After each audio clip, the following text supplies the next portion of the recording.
I've just pressed record on episode 12 of the Bigger Than Running podcast, and coming up on this one, London Marathon has rejected a whole lot of people, but more importantly, a lot of us have also been accepted. Second, I want to talk to you about my upcoming long run, the shoe I'm going to be using, and how I'm fueling that and how you can benefit from that. In the YouTube section, my boy Theo Wallace has done what he does. Also, Jason's running.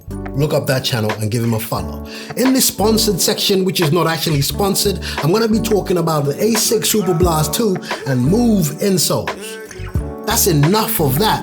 My name is Aubrey. I'm a very average runner, simply trying to be less average by the day. And as at the time of filming this or recording it for you guys listening on Spotify, Apple, Amazon, I've got 23,130 subscribers. Hats off to you guys.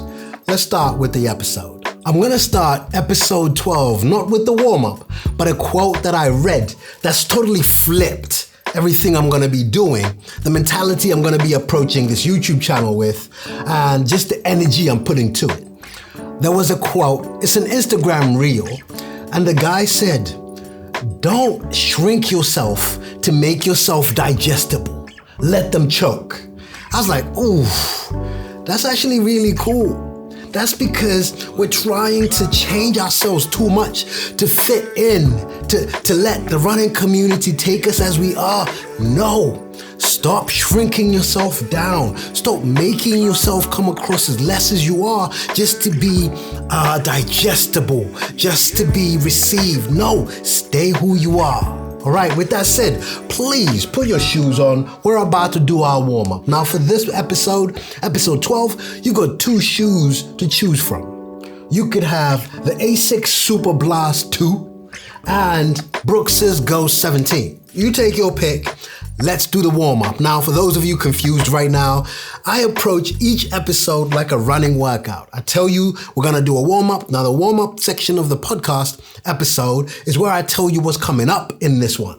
And this is that section. Then we're going to do the proper workout. That's when I really get into it. And then we end with a cool down. The cool down is where I highlight a few products that I have received or services that you might otherwise not have heard about. Or you have done. I just want to let you know that I've either received the product and I'll be looking into it. I'm also going to be adding to that the section where I will be addressing comments that you guys have asked in the week on some of the videos, right? So let's make sure you've got your laces tight because we're about to start doing the warm-up. I don't want those laces coming undone. And I'm not breaking myself down to make myself digestible. I'm going to start doing this exactly how I want it done. With that said, let's start with the warm-up. Right. What's coming up in this episode? London Marathon has rejected a whole load of people. Okay. And the Instagram stories, including my own this week, were everyone screenshotting the rejection emails. Now, I get it, but there's also something we're missing here. There are a whole load of people I know that have had acceptances. So I want to flip this conversation on its head and address the whole picture. But more importantly, whilst empathizing with those that didn't get a place, including myself, I want to celebrate the ones that did. And I want to encourage you that this is going to change your life, especially if this is your first time either doing a marathon or the London Marathon. It's going to change your life completely. So I want to touch on that. The second topic I want to talk about is the long run. I realize that when you release a podcast on Sunday mornings, people might listen to it while doing their long runs, including myself. You know, I listen to a few things Sunday morning unless I'm running with the fellas and I just like to spend time with them. There's a guy I run with most of the time. His name is Chris. We just talk random stuff. If he's not filming during that run, if I'm not filming, it's just spending time with each other. But if you use your Sunday morning run for the podcast, I want to talk about that Sunday long run that's coming up tomorrow, or if you're listening to this, that's come out today, and what that run is. And I want to specifically highlight the Garmin training app that I've been using, and I'll tell you what the workout is for this long run. Okay? That is the bulk of the topic. And then I have a section where I highlight a YouTube video or a series of YouTube videos that I watched in the week that I want to highlight and ask you to check out. So I'm going to speak to a video by a gentleman called Teo Wallace. He's done a video that, again, and these are always impactful videos that have either touched me or I feel like a lot of people need to know about them. So that video, and I'm going to plug in my guy, Jason's Running again. For those of you, hopefully you're not tired of hearing about it. There's a guy named Jason and I want to get him to 1,000 subscribers. So we're going to touch on that. That's the YouTube section. And then the sponsored section, I'm going to highlight the shoe I used on the last workout, which is Brooks's Go 17. I want to touch on my last run that I had, which is the A6 Superblast 2. But I've also received some insoles from a company called Move Insoles. They've sent me out some insoles and I just want to touch on them. I'm going to start using them. Don't expect a review. I just want to make sure I highlight these. I'm going to touch on the SIS fueling, which is what I've been using in this block, and the importance of the drink mix. I will touch on the energy gels as well, but I want to touch on the drink mix because that to me is not something you find out about when you just start running.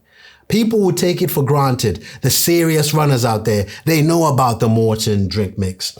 I've used the Morton drink mix and I probably will again. I might even use it for Sydney. I don't know. But I'm currently using SIS's one and none of this is sponsored, by the way. No one is paying me to say anything about these, but I just feel as runners, there's some things that you guys could benefit in knowing. So that is going to, and then I'm going to touch on the Puma Fast Star 3. I got a comment.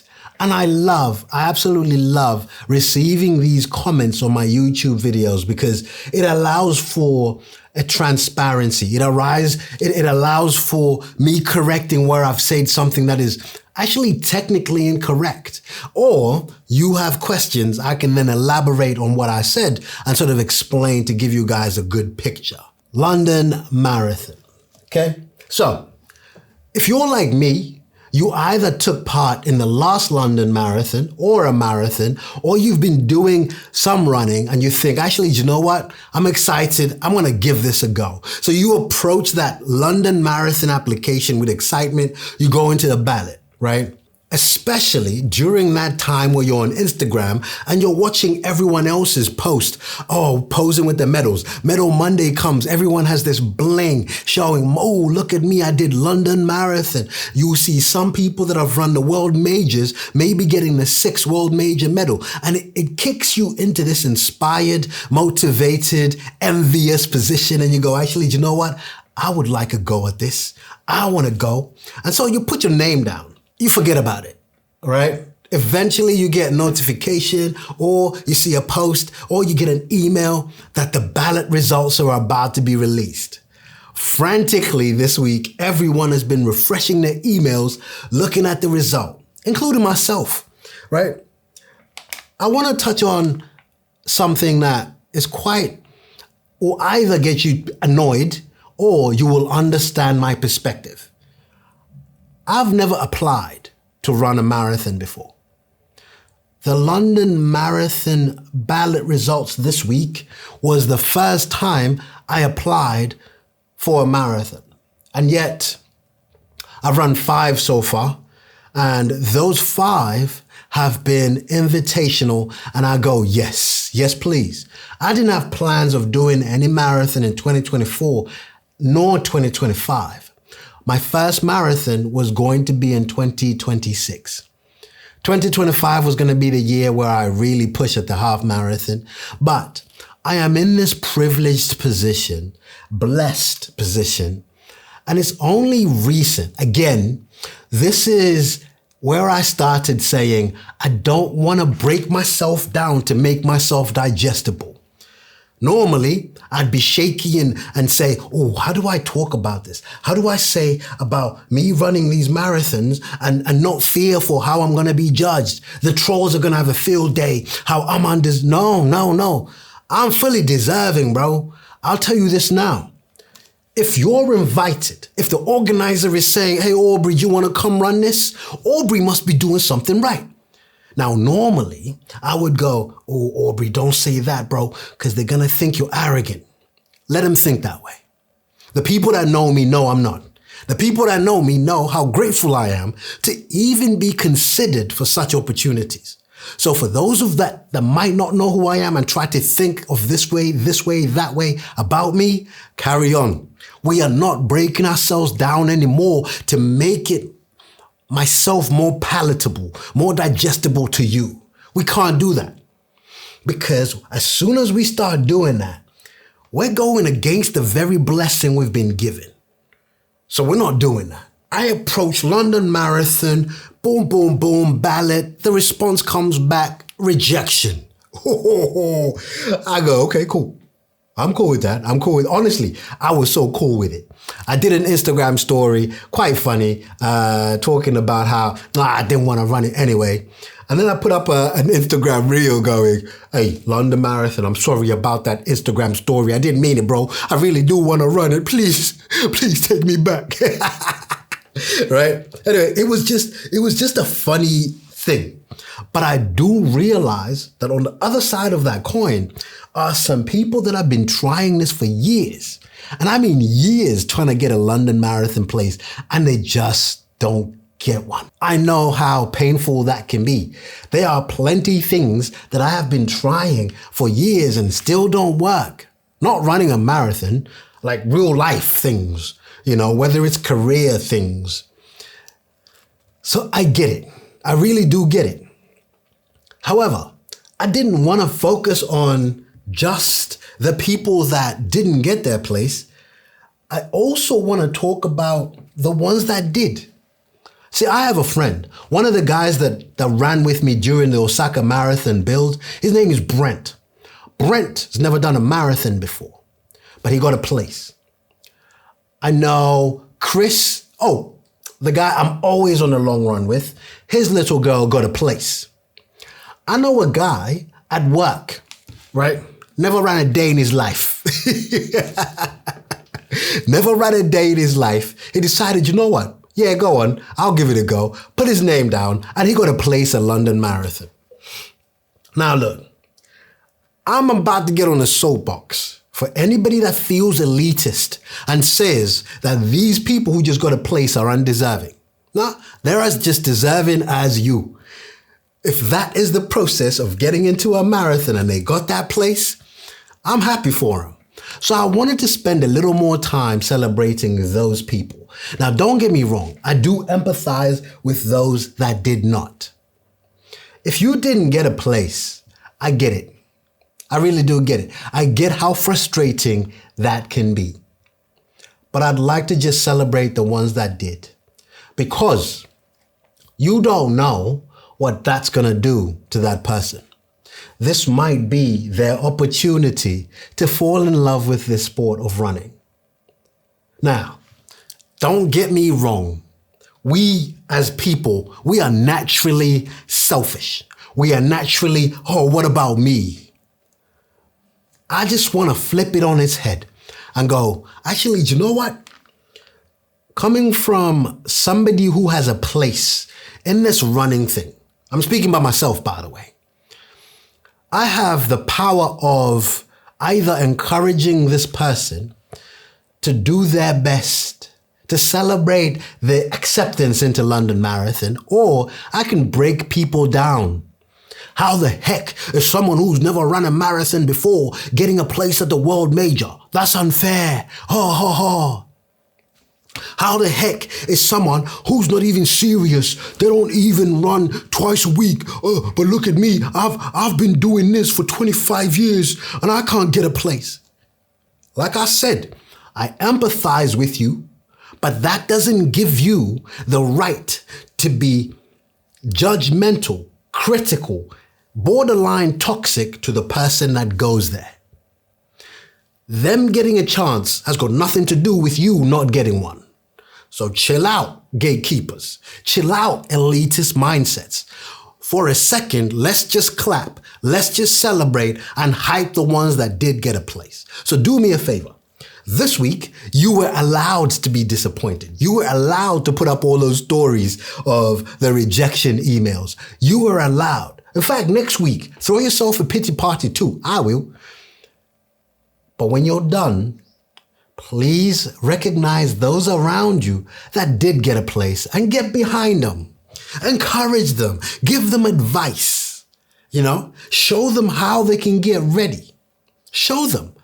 Introduce them to things like the Runner app, the Cooper app, Garmin, Nike Running Club, Couch to 5K. Be their friend and be there for them. Don't get me wrong. I get it. You're going to be battling with envy. I get all of that. I get all of that. But this week, the week gone, you were allowed. In fact, I'm extending it. I'm giving you a grace period to even be annoyed this coming week. All right, share some more. Oh, here we go. It's the annual London Marathon Rejection Instagram story. I'm going to do the same. But when you're done, I want you to consider 3 things. 3 things, please, for those of you that got rejected at the London Marathon. Number 1, charities. Now, listen to me. As somebody who's run for a charity before, several times, I like to pick the very smallest ones. Now, obviously, it helps picking a charity that you've got a passion for, a mental connection with, a charity that means something to you. Maybe they helped out a sick relative, or you are affiliated in one way. Pick a charity that you know is going to push you to do the miles that you need to do. Because I'm going to be real with you, man.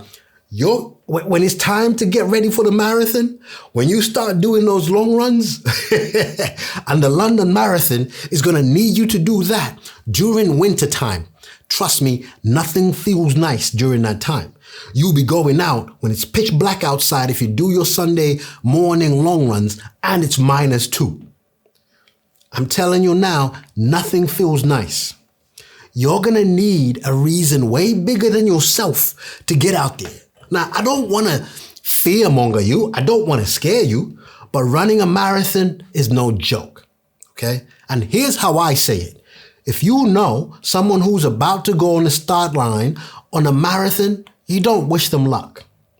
Because trust me, luck has got nothing to do with running a marathon. You need to remind them that they've done the work. That's if they have. You can't cheat your way to the finish line in a marathon. It will expose you. I'm telling you now.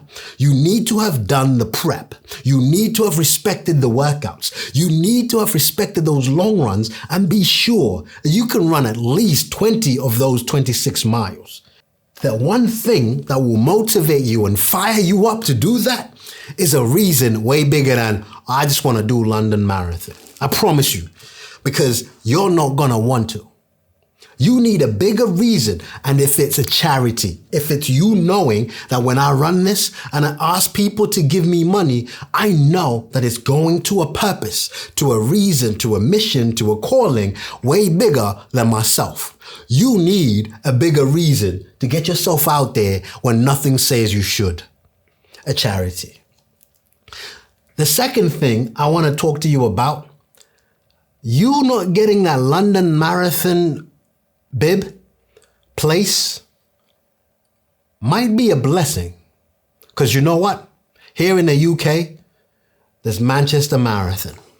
Now, I've never done Manchester Marathon. There's also Brighton Marathon. Now, there are some people that didn't get the London place that have been offered a Brighton one. There are some people that didn't get the London place. They will then look at Manchester. This year, Manchester and London actually fell on the same place. This year, I actually went down to Brighton Marathon just to cheer.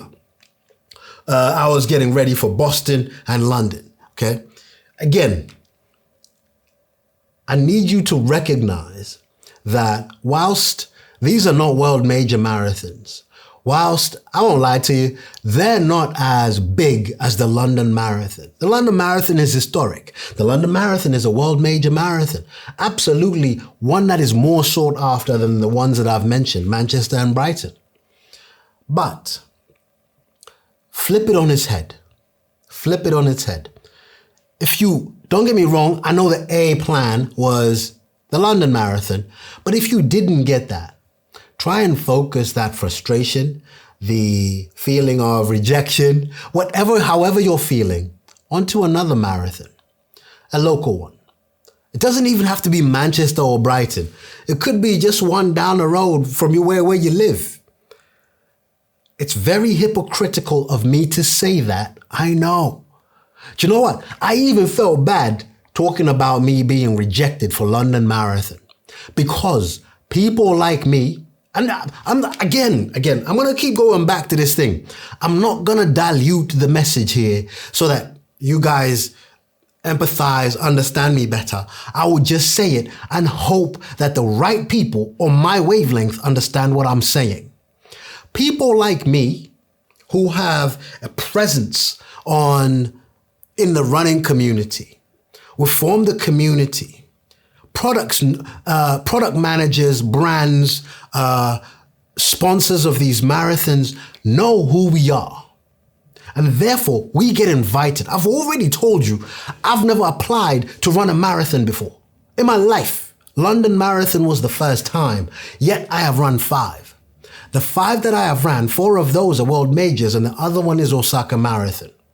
I've never applied for one. So when I applied for London, got rejected, it doesn't hit me as hard because I'll be real with you. Right now, I don't need to start thinking about another marathon. I've already got Sydney, right? And we'll touch on that in a little bit. I was kind of like, phew, a little bit, okay? I'll be honest with you. If I got the place, I would be grateful. I would start working hard towards it. I'll start planning and all this kind of stuff. I say all of that fully recognizing that I still might go to London Marathon. Because if it happened with the other ones, who's to say it won't happen again? I'm not saying it will. I'm not expectant that it will. I'm just saying if it happens, I would not be shocked. But I don't speak on this podcast for purposes of speaking about myself. I'm speaking about the average runner or anyone that applied and got rejected. My rejection is London Marathon simply saying, you're not getting into the marathon through the ballot. I still might get a London Marathon place through a charity. Absolutely. I still might get London through a touring company, or it's sponsored by New Balance. New Balance might go, hey, Aubrey, bro, you've done New York Marathon with us. We like what you do. Do you want to come run it? Yeah. What time do you want me there? Yeah, I'm there. What do you need from me? I'm there. Okay. So I still might get a go. There are a whole load of other runners that don't get that chance. Now, I'm not here to just be on my soapbox and just talk about myself. I want to give you advice. If you got rejected, how do you turn that on its head and make that a good thing? A charity place, boom. Manchester Marathon, boom. Brighton, boom. Come on. There are ways. So don't feel dejected. Don't stop all of your efforts. It's just, a little roadblock. We need to find ways of getting around it. Okay? That is the London Marathon rejection. Let's talk about the long run. Now, rewind. I am currently in the thick of training for my next marathon, which is Sydney Marathon. Through the kindness of the people at ASICS and Sports Direct, I have been offered a place at the Sydney Marathon. What a blessing. Now look, in a video where I was talking about this, I said, it's special for 3 reasons, the Sydney Marathon. Number 1, I've never been to Sydney. I've never been to Australia before. My channel, this podcast is called the Bigger Than Running Podcast. And I always try to find reasons why something is way bigger than running. Me running Sydney Marathon is way bigger than running. Way bigger than running. I've never been to Australia before. When I did Osaka Marathon, I had never been to Japan. I'd never been to Asia before. When I did New York, believe it or not, I had never been to the States before. The stuff that's happening here is way bigger than running. Way, way bigger than running. Okay? So that's the first reason that I've never been to Australia. Number two, it's the first time Sydney Marathon is being classified as a world major.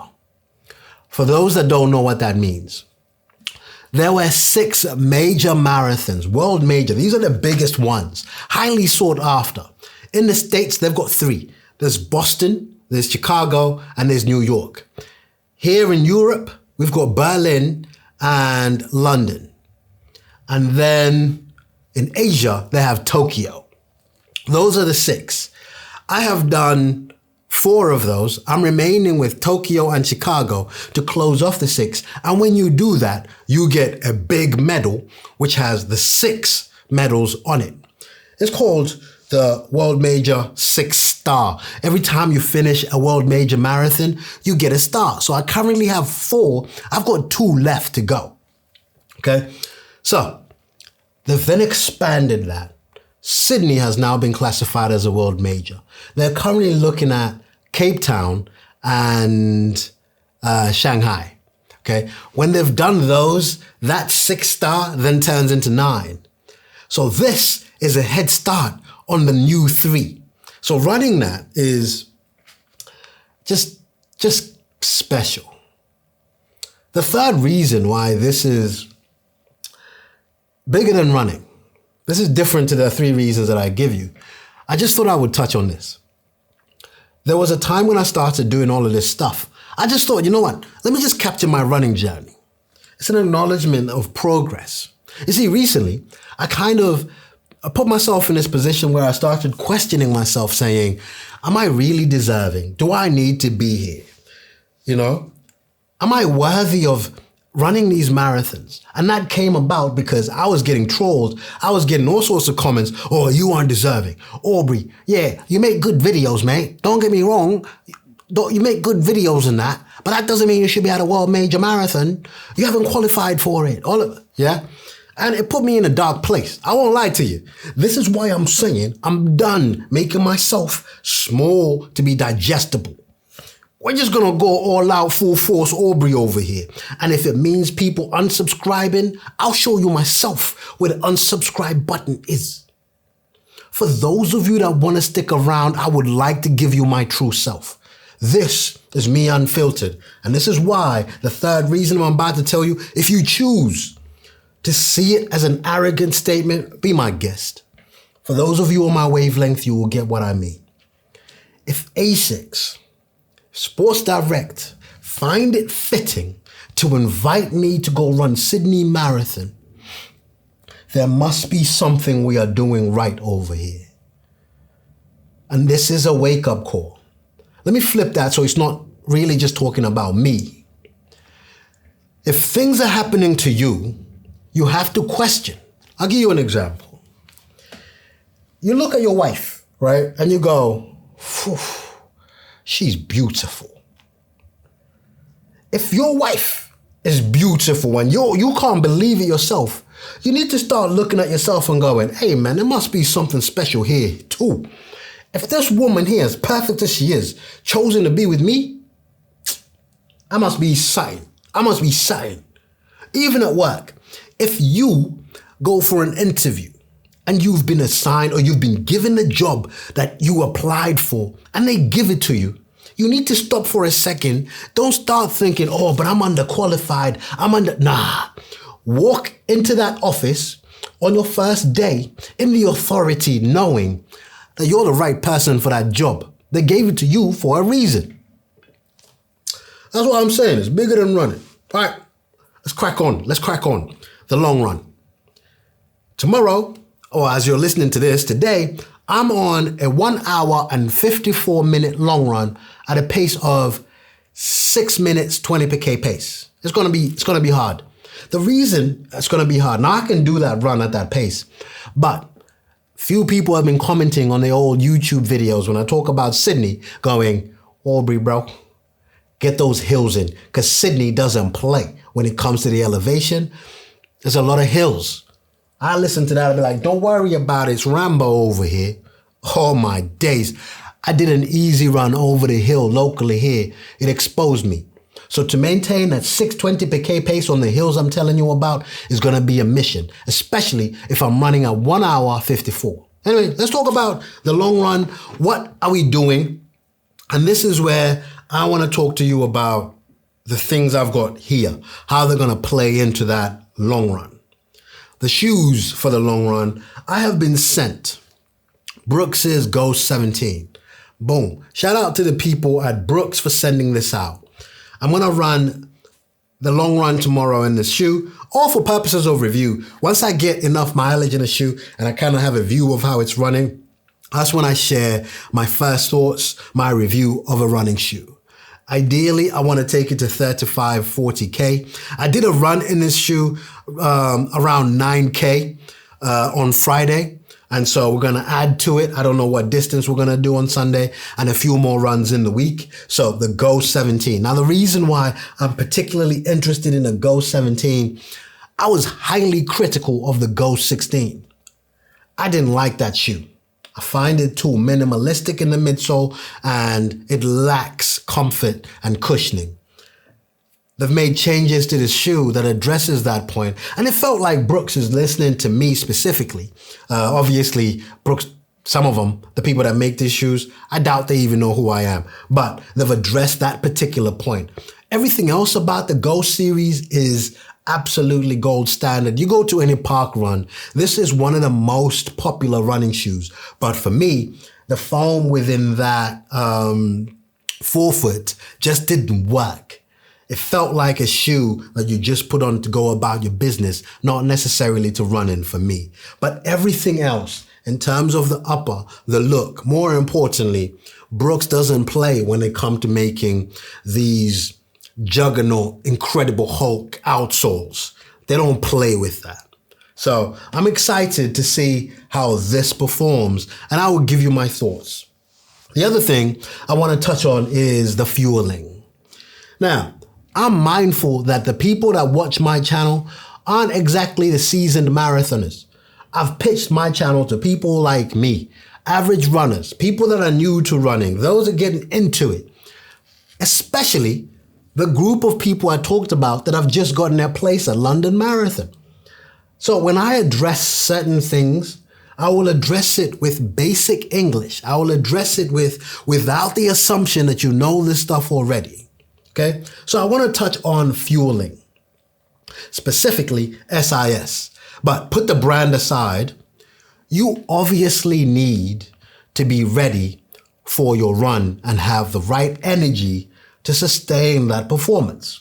Okay, so fueling, in my opinion, comes at 3 phases when it comes to the long run, when it comes to race day, especially if you're training for a marathon or when it's race day on marathon day.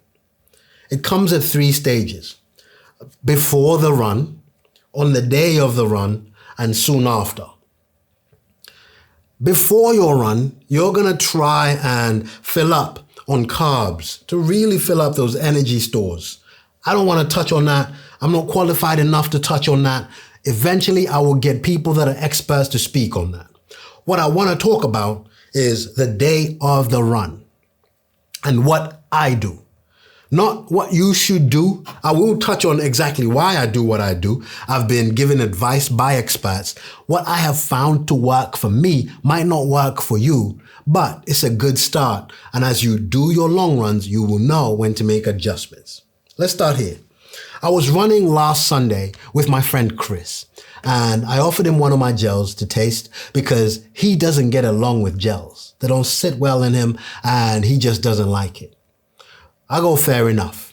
That's an example of not necessarily just hearing advice and putting it onto your running because it might not work. Anyway, I then go, well, I'm using these SIS ones. So you get the standard SIS gels and they're okay. But when you getting serious, SIS make this range called the Beta Fuel. Morton have the same. There are some gels that are quite basic, and then you get some that are seriously fine-tuned. For those of you watching on the YouTube channel, I'll stick them up like this. The packet looks like that. It's SIS. Whatever brand works for you, the concepts I'm about to say here remain. I have a gel on the start line as I'm starting my run. The concept for that is you fuel for the next half hour, okay? I'm gonna use half hour just to make this simple, to give you my what works for me. Yours could be the next 5K, because remember, 5K to you might be 50 minutes, and that's gonna be way too long before you fuel again. So half an hour to me is one of the best measures. In fact, when I'm actually running and pacing my marathon, I tell my watch to show me 5K splits, because I'm working towards running each 5K in 30 minutes. I start off really well and I see myself fading. The 5K is very special for me because it translates to that 30 minutes, if that makes sense. To you, you might say 6K. And that's what you're going to practice and see how it works and make alterations as you go. But for me, I will start with my first gel because I fuel for the next 5K. Not the one I've just taken a gel in, because it doesn't go into your system right away. You need to give it time.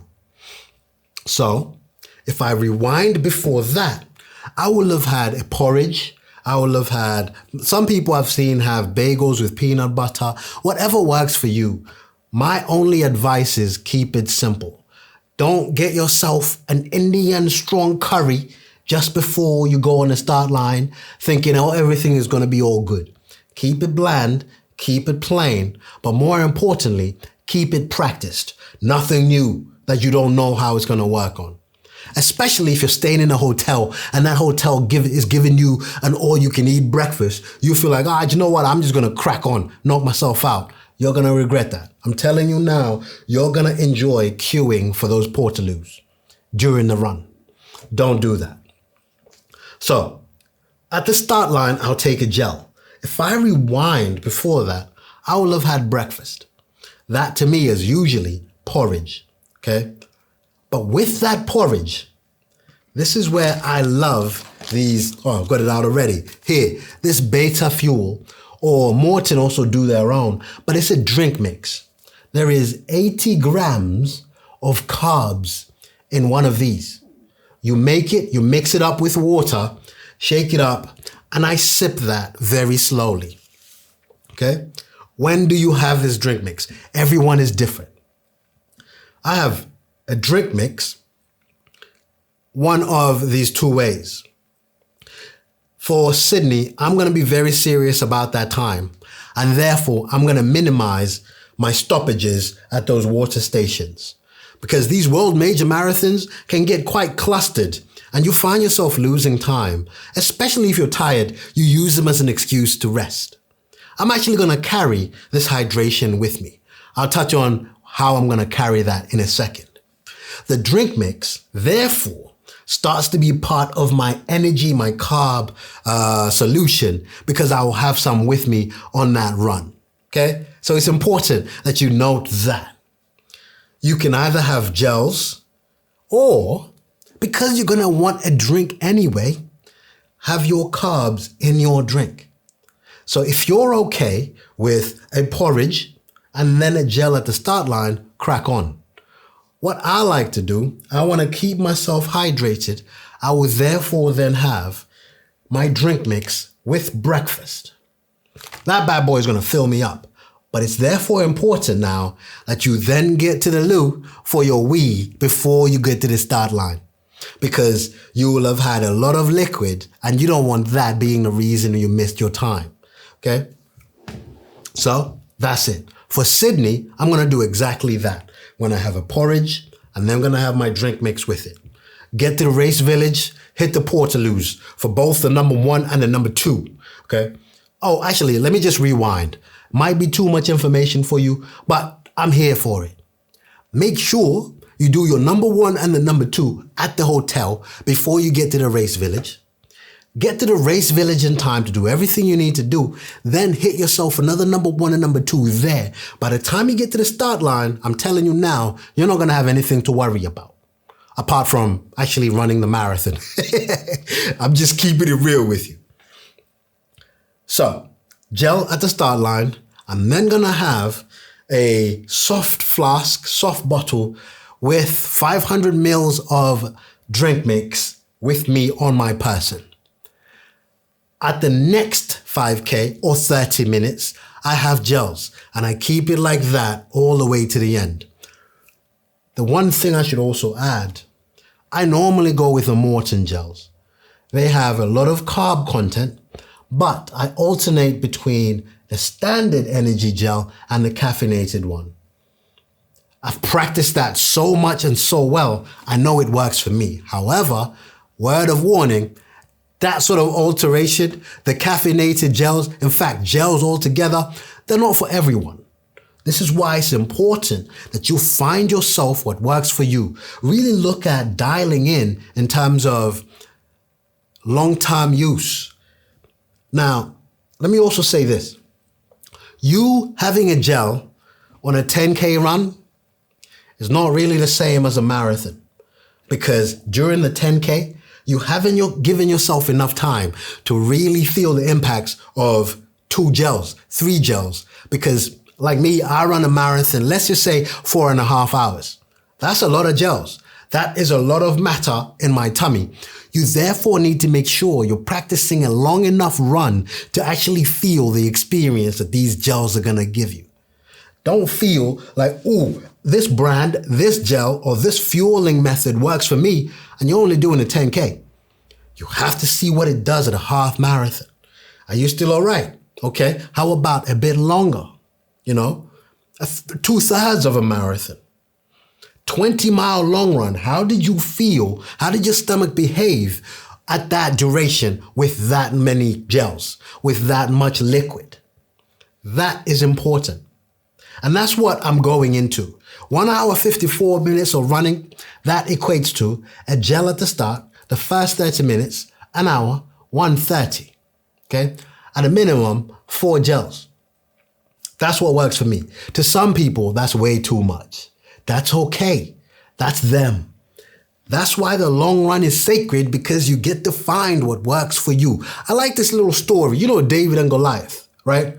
For those of you that don't know, right? David, little shepherd boy, giant comes over to their village, starts bullying everyone, and then there's no one to fight the guy because everyone's trembling in their boots. Little David comes along. There is a part in that story that not many people tell. David was actually offered a sword and armor. My man said, nope, I don't know how to use them. I do know how to use a sling and stones, because when I'm over here looking after my sheep and these animals, any predator tries to come along, man's got a slingshot, boom, boom. I deal with it. So, pardon the heck out of me, I'm going to fight this Goliath guy with my sling and stone. Everybody's busy laughing. My guy swings his thing, boom, forehead, floor, Goliath no more. That is because the boy practices and he knows what he's doing. Come race day, come Goliath, he knows exactly how he's going to get this giant. I actually like that analogy too. I'm not even going to lie to you. I'm not even going to hold you. That was cool. That was cool. Anyway, that's the long run. That's the long run. How? How am I carrying the soft flask, all these gels? 2 ways. You can either get, well, actually no, three. 3 ways of how you can manage that. You can either get yourself a pair of shorts that have 360 pockets, okay? On the belt line of the shorts, when I was out in Osaka, Mizuno actually gave me one. Really, really cool. It's got pockets all around. So you could put your phone in the back, you could put your soft flask, and all these gels I just talked about. Works really well. Or you can get a belt. I've got an example over here. For guys watching on the YouTube, you get to see what this is. For guys listening only, I'm holding an on-running marathon belt. It emulates exactly what I've just explained. You put it on and it's got a width to it with pockets lined all around.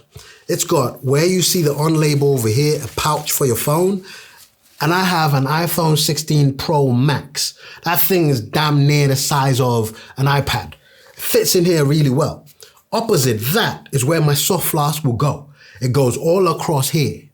That tells me I'm gonna have, my drink mix, which forms part of my fueling, which is really, really good. Nothing to worry about there.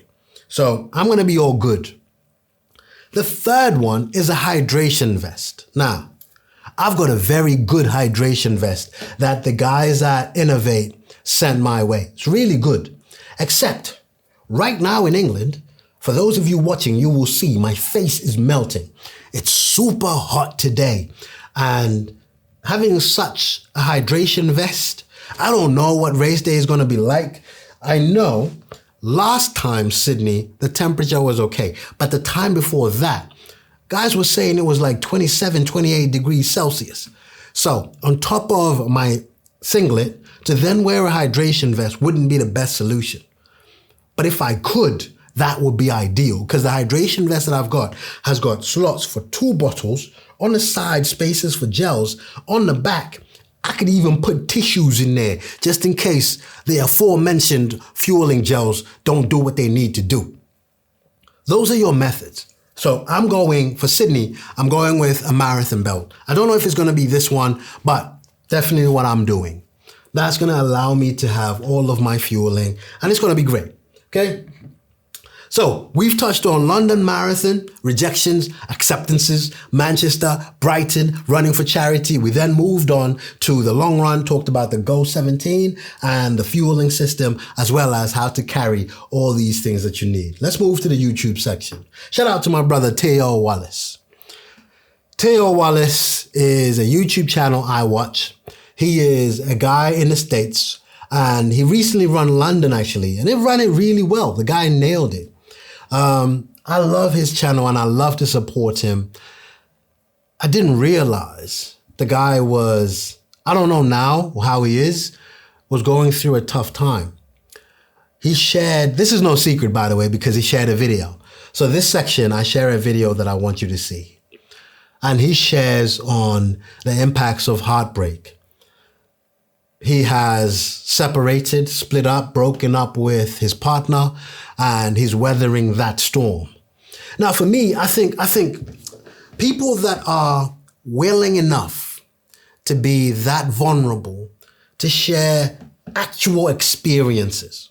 And this is what I hate about trolls. You see, trolls, especially a lot of the ones that kind of have loud voices in the space, they start and they've got a username you can't really make out. You can't identify to them. Their profile picture as they comment is blank or some emoji or cartoon.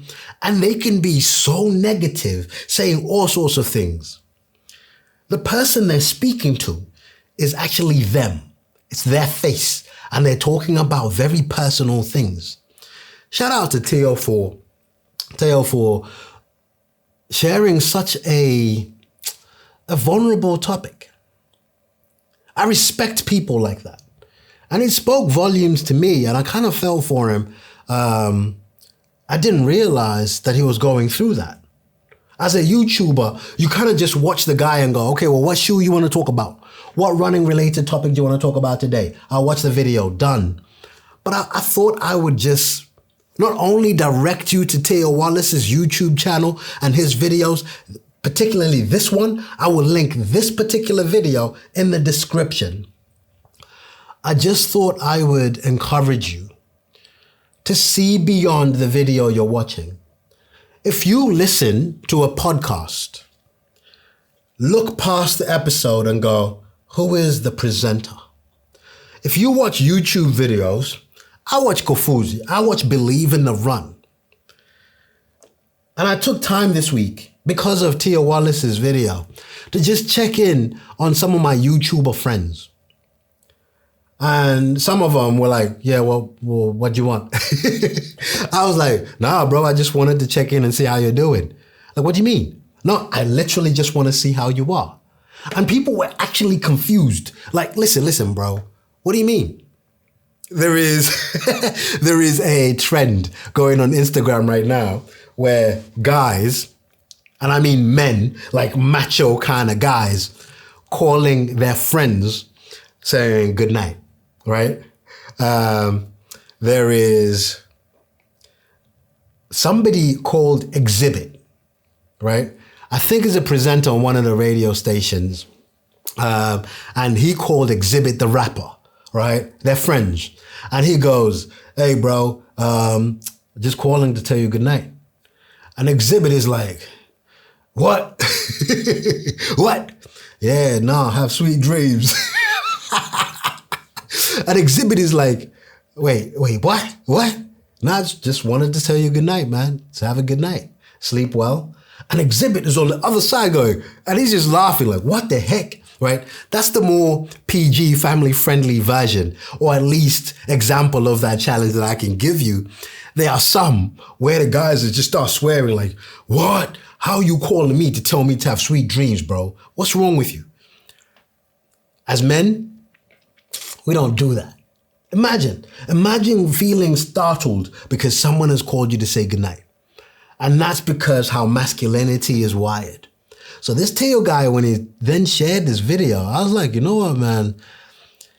I get it. We come across all cool. But you don't know what people are really dealing with. Like, I watched Teo's video when he did the London Marathon. A cool video, bro. And I message with him all the time. It never crossed my mind to say, hey, bro, how you doing? Until I saw, and I like that he's honest enough and open enough and just vulnerable enough to just share such an innermost, intimate topic. Because I've been heartbroken, bro. It's a good thing. That was before I started doing this YouTube thing when I got heartbroken. I'm going to tell you now. You know them ones where you start reading a book and you read the same page like 50 times because you zone out. Or you go to sleep. I remember one time I broke up with a girl. I went to sleep. I want to say 8:30, 9 p.m. Well, I went to bed in the night. And I remember getting myself out of bed in the morning, having a shower, going to class, not having slept a wink, simply because man was heartbroken. It's a sickening feeling. So to have that experience at our age, at whatever age Teo is, I'm telling you now, it rocks you. Take a moment to just check in on people and see how they're doing. And Teo, I want to thank you very much for just reminding us that there's real life happening here. Don't get me wrong, the YouTube thing, don't get me wrong, the podcasting thing, the content creation thing, there is real life here. There is parenting going on. There is employment. There are real life conversation of bills, paying for parking tickets. I don't know what you're dealing with. There is real life here. So, Teo, thank you very much, bro. I didn't really intend to talk about you for that long, but I felt like it needed to be. Right, sponsored section. Now, the sponsored section, let me remind you, this podcast is not sponsored. No one pays me money to do what I do. I do it because I actually just enjoy it. Okay? So, let's talk about the non-sponsored section. Superblast 2. Actually, let's start with these insults first. Right. I was on my Instagram the other day, and there's a guy I genuinely love. It's this big friendly giant. His name is Drew. There is the Wear Testers based in the States, but Drew is one of those within this content creation space, a reviewer, and he is at some of the world's biggest events. Right? I've had the pleasure of meeting him and he's become a friend. Anyway, he's on Instagram and he posted these move insoles. And I'm a big basketball fan. I saw Damian Lillard speaking about them and Chris Paul speaking about these insoles. I don't know if they're investors within the company. I don't know. I don't know if maybe they're just influencers. I don't know. Brand ambassadors. I don't know.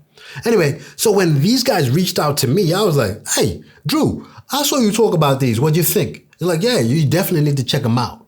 Now, I'm going to tell you, they are pitched towards basketball, like I've just mentioned. But I kind of thought, okay, well, I review running shoes. Could this play a part in my running shoes? Because I have seen those Usain Bolt affiliated ones, Enator. I've seen Superfeet doing those. And I'm going to be talking about all of those because I also have those insoles. But we're starting with these Move ones. So I've got 3 types.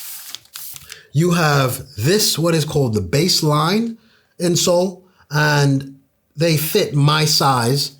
And they are your more basic insoles to replace those cheap, thin ones that you get in running shoes. These are well padded, and there is a texture to them that you can see. There's an intentionality, and they will perform way better than the insoles you get in your shoes. When I've reviewed running shoes before, when I take out insoles and see that actually these are orthopedic or intentional, or they have been tailored to play a part in this running shoe, I always call it out. Whereas most running shoes kind of have the insoles almost like an afterthought. So I'll take those out and replace them with these. These are your baseline kind of insoles. You then have these called, let's speak to the all day ones. The next range up are these all day ones. Now they have within there a stiffening, but as well as the same texture I talked about. The difference between these two, if I show you those watching on YouTube, but those of you listening, I'll do my best to then describe. These have on the heel, just at the very back of them, well thought out cushioning. And therefore, for basketball, especially when you're landing after you're jumping, that will play a part. But for heel strikers especially, I can foresee these actually making a very good contribution to how you run. But they do have a subtle stiffness within them that can actually add to that performance. The next range up is what they're calling game day. It is essentially the same as that, but they've added some elements within the forefoot. So you're going to see, for those of you watching, these lines. They've also made these. It feels slightly stiffer. I don't actually think it is, but more fine-tuned to performance. As I mentioned, these are not going to be reviewed in this particular episode. I need to run in them, try them out, and really say the purpose of this section is to just make you aware that some of these products exist. The next thing is the Superblast 2. The Superblast 2 is, I'm telling you now, if you want to make enemies with people within the running space, say anything bad about the Superblast. The Superblast 2 is a highly loved running shoe between runners. So much so, it's actually hard to get your hands on these. So earlier this week, I started running in these, and I made a bold statement that I wanted to make even bolder now. Within the A6 lineup, which I talked about in the last episode, there are many shoes. You have the Gel Nimbus, Cumulus. You've got the Nova Blast. You've got Race Day Meta Speed Series. As it currently stands now, and I say that with a caveat because I haven't tried the new A6 shoes, the new Tokyo editions, the Ray, which they're releasing. I haven't tried those. But what I wanted to highlight is I want to agree with something that most runners say about this shoe. Out of honesty, I don't hype this shoe up like most people do. I prefer the Gel Nimbus for the kind of running that I do. But if I have a time goal, running in the Gel Nimbus would put me at a disadvantage. I won't lie to you, it would.